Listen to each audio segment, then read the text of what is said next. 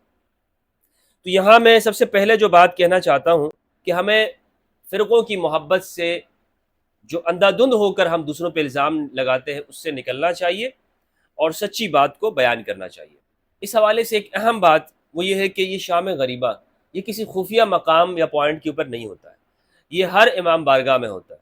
اس کی تاریخ یہ ہے کہ یہ پہلے ہندوستان سے شروع ہوا اور یہاں پہ صرف ایک مسجد میں ہوتا تھا، امام بارگاہ میں ہندوستان میں اور پاکستان اس طرح، لیکن بعد میں پھر یہ مختلف امام بارگاہوں میں شروع ہوا اور اب تو تقریباً ہر امام بارگاہ میں ہوتا ہے۔ جو بڑی مرکزی امام بارگاہیں ہوتی ہیں وہاں پہ یہ شام غریبہ منعقد ہوتی ہے۔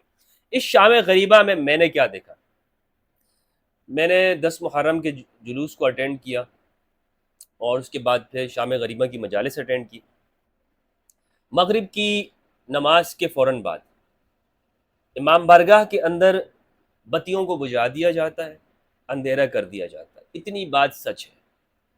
اور یہ کوئی ایسی بات نہیں ہے، ہمارے ہاں جو ذکر کی محافل ہوتی ہیں اس میں بھی ہم مسجد میں جو منعقد کرتے ہیں تو لائٹوں کو بند کر دیتے ہیں کیونکہ اس میں دھیان زیادہ پیدا ہوتا ہے، اس میں انسان کی توجہ بڑھتی نہیں ہے۔ صوفیاء کرام میں بھی یہ سلسلہ ہے، تو بہرحال لائٹیں بجھا دیتے ہیں یہ، اور اس کے بعد ایک مرثیہ ہوتا ہے اور مختصر مصائب کے اوپر مشتمل ایک ذاکر خطاب کر دیتے ہیں، اور اس کے بعد پھر یہ لوگ یا حسین کہہ کے کھڑے ہو جاتے ہیں، اور اس دوران میں کوئی اپنے چہروں کو پیٹ رہا ہوتا ہے، جس کا جو حال ہوتا ہے، جتنا وجہ اس پہ طاری ہوتا ہے وہی کیفیت وہ اپنے ساتھ کرتا ہے۔ مثلاً کوئی خاموش بھی رہتا ہے، کوئی صرف غم کر رہا ہوتا ہے، سب سر جھکائے ہوئے ہوتے ہیں، کوئی سوچ میں رہتا ہے، کسی پر زیادہ وجد آتا ہے تو اپنے سینے کو پیٹتا ہے، کسی پر بہت زیادہ آتا ہے تو اپنے چہرے کو مارتا ہے۔ اب یہ اس میں آپ کہہ سکتے ہیں کہ جائز ہے ناجائز ہے، وہ میں نہیں بات کر رہا ہوں، جو حال میں نے دیکھا ہے وہ آپ کے سامنے پہنچا رہا ہوں میں۔ اور یہ بات آپ کو بتاتا چلوں کہ خواتین بالکل الگ ہوتی ہیں۔ میں جتنی بھی امام بارگاہ میں گیا، 3 مجالس ہم نے اٹینڈ کی شام غریبہ کی، خواتین الگ ہوتی ہیں، خواتین کا ایک الگ مقام ہے۔ آج کل سب کچھ سوشل میڈیا پہ آتا ہے، لائیو چلاتے ہیں، یہ کون سی حرکت کر سکتا ہے شام غریبہ کے اندر کہ جناب یہ ہوتا ہے وغیرہ ہوتا ہے۔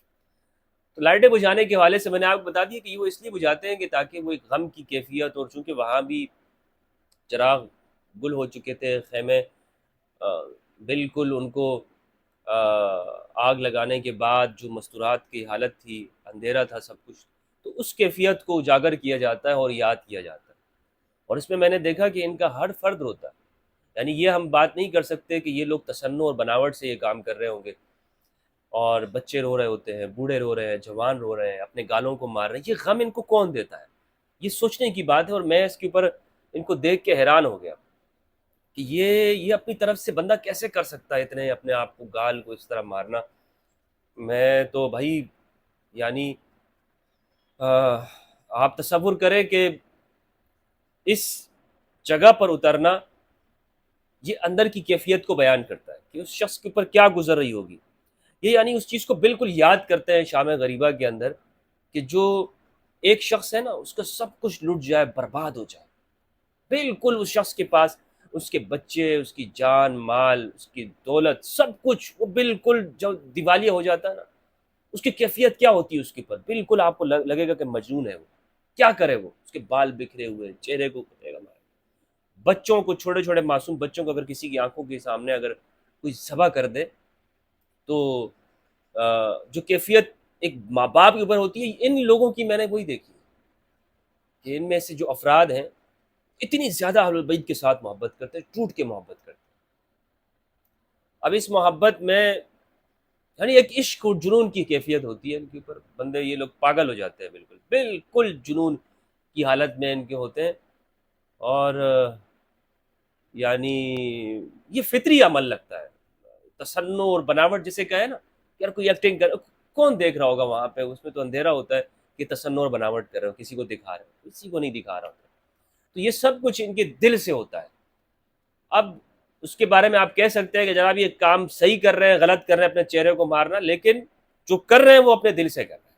یہ بات آپ کو میں یقین کے ساتھ کہہ سکتا ہوں، اس میں کوئی ذرا برابر ادنا شک نہیں ہے، کوئی ذرا برابر ادنا آپ شک نہیں کر سکتے کہ یہ لوگ اپنے دل سے کر رہے ہیں، فطری عمل کے طور پہ کر رہے ہیں، یا یہ بناوٹ کر رہے ہیں. ٹھیک ہے.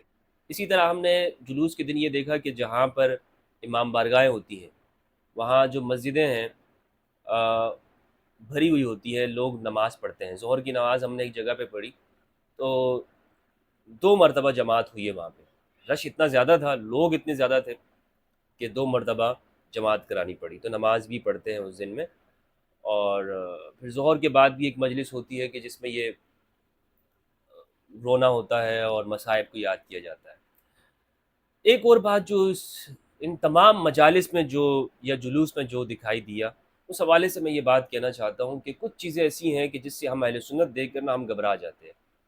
مثلا ہمارے بچپن سے تربیت مصائب کے اوپر نہیں ہوتی ہے کہ ہمارے گھروں میں اس طرح کی محفلیں ہوں یا مجالس ہوں کہ جس میں امام حسین علیہ السلام کے اوپر اس طرح رویا جاتا ہو یا چہروں کو پیٹا جاتا ہو.